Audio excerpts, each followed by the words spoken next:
Hi students, so we are going to just quickly talk about lesson 2.2. And if you missed the class during the warm-up, what we looked at is we actually looked at a general rule. So we saw that when we're multiplying something with the same base with an exponent, what we eventually do is if you have 5 to the power of 3, you multiply by 5 to the power of 4, what will happen is you get 5 to the power of 7. So when we multiply something with the same base, we add the exponents. Okay, so the rule that we came up with was when we multiply two terms with the same base and some exponent, and we multiply them, we end up with the same base and we add the exponents. So if we wanted to write that as a general rule, what we could say is if we have some base raised to any power, so instead of just 5 or 6 or some number, instead of some number, we're going to call it a. We're going to call it a variable. And you can pick any letter you want here, but I will always refer to this rule with a.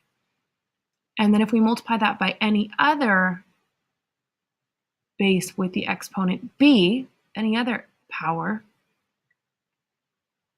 the answer will always be the same base to the power of a plus b. So this is a general rule for a general law of exponents. And what we call this the product rule. So let me show you 3 examples from your small notebook.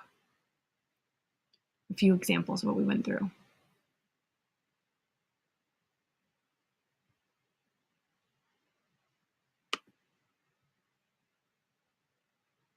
Okay, so if we have 5 to the power of 11 multiplied by 5 to the power of 3, we have the same base, and we add the exponents together.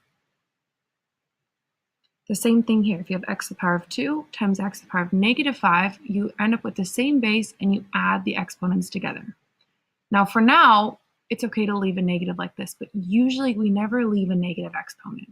Okay, so we'll talk about that in a couple lessons down the road from now.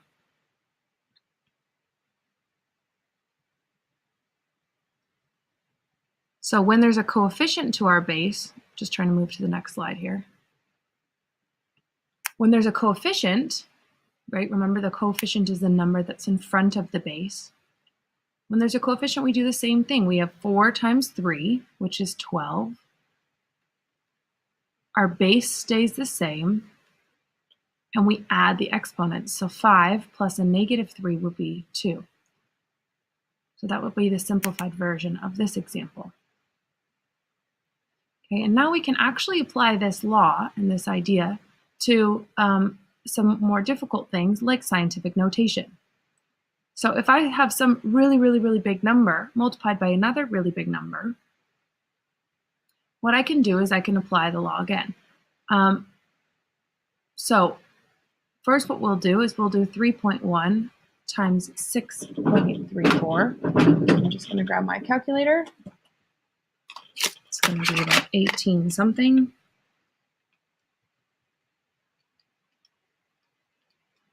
And it's 19.654. Okay. And then I've got times 10 to the third. So now I have to do 10 to the third times 10 to the 12th. Well, 10 to the third times 10 to the 12th will just be 10 to the 15th. Okay. And now I'm going to ask myself, is this in scientific notation? And I hope your answer is no, because we always have to have one number and then the decimal, then the other numbers. So what I'm going to have to do right now is I'm going to have to move this decimal this way to get 1.9654. And if I change this over here, basically I divided this by 10, I made this a smaller number, I went from 19 to 1, then that means I need to make this side a bigger number. Okay, so I'll go from 15 to 16. Because I moved it over once, I need to move this up once to balance it out. Okay, so go ahead and practice some of those, and good luck.